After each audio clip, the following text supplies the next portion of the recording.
Budget 2024 has been announced by the Finance Minister on the 23rd of July. I will be concentrating on Part B of the budget, which relates to the taxation provisions. That GST is a taxation which actually gets changed over the year. It is not a one-time announcement in the budget that happens in case of GST. But in case of income tax, it is a one-time affair. So I will be mainly concentrating on the income tax part of it.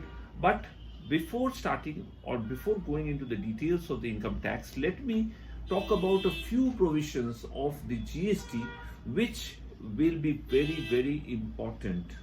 GST changes that I would like to talk about is relating to Section 74A of the CGST Act, which has been newly introduced, replacing the earlier Section 73 and 74 of the CGST Act.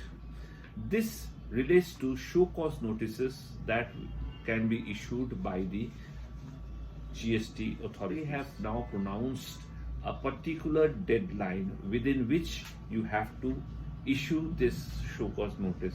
That is 42 months from the due date of filing of annual return, you can issue a show cause notice. If you issue a show cause notice after 42 months have elapsed, that notice will not be a valid notice. That is the first important provision. And the second important provision that I would like to talk about is that the adjudicating authority has to pass an order within 1 year of issue of the notice. And this period of passing of the order can be extended maximum up to 6 months by getting approval from the higher authorities, that is of the level of CIT, etc. The other provision which I would like to talk about in GST is the starting of the amnesty scheme. The amnesty scheme has been defined under Section 128A of the CGST Act, which talks about a waiver of interest and penalty in case the entire tax has been paid out. Now coming to the income tax provisions, reductions in the TDS rates. In some of the TDS rates have come down from 5% to 2%.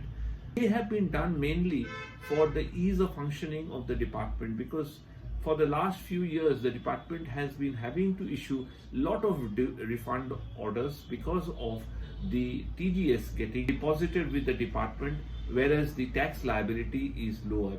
There has been a reduction in the rates of taxation in the new regime. For the old regime has remained completely untouched, and even the standard deductions, which was increased from 50,000 to 75,000 for salaries, was applicable only to the new regime and not to the old regime. So the department is gradually trying to get away with the old regime. Coming back to other provisions, like there has been an increase in the provisions of deductions allowable for PF contributions by the employers from 10% to 14%, increase in deductions for family pension from 15,000 to 25,000. Buyback of shares are now being considered as dividend.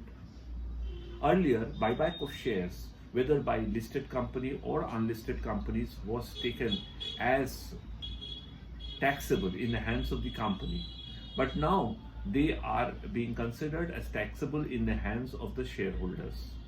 In other words, if you get a compensation of say 3,000 rupees against a purchase of 500 rupees of shares, that entire amount of 3,000 rupees which is buyback by the company will be considered as dividend and not a buyback of shares. Or rather, you will be taxed under dividend income, that is income from other sources, and not as capital gains. Now let us talk about the much argued provision changes in the capital gains. Long-term capital gains will be at 12.5%. That is, the earlier rate, which was 20%, has come down to 12.5%, but at the same time the indexation benefit has been taken away. However, the 1/4/2001 market value or where stamp duty value is not available, then market value as determined by registered valuers, which will be the cost which will be deducted from the consideration to get the capital gains. There has been also a change in the period of holding. Now all long-term assets will be with a holding of 2 years and not 3 years earlier. However, those assets, like the financial assets, where holding was for a period of 1 year and above, to be considered as long-term, capital gain continues. One exception is the unlisted debenture and bond, where even if it is held for more than 2 years, it will be considered short-term capital gain. So far as short-term capital gains are concerned, the rates have increased from 15% to 20%. Another very important change that has happened is the introduction of TDS under section 194T in respect of partners. When the partner is given salary, interest on capital, or any other payments made to partners, will now attract TDS at the rate of 10%, and the deduction has to be done when the credit is given or the payment is made, whichever is earlier. There has been changes in the approvals of trust. With the finance bill from 1/10/2024, there will be no more trusts which will be approved under section 1023C. It will now all come under section 11, 12 and 13 for the approval of such trusts. Section 115 TD talks about mergers of trusts. These mergers are possible if the objects of the two trusts are same, if both the trusts are registered, and there will be certain conditions which will be notified. If those conditions are fulfilled, then the trusts can merge.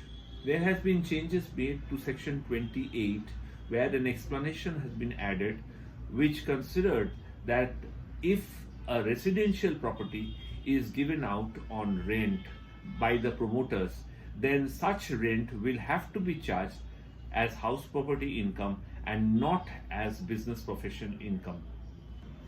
These are some of the important changes that have been pronounced in the budget 2024. Now you must understand that this is a bill and this may be subjected to changes before it comes out as an act.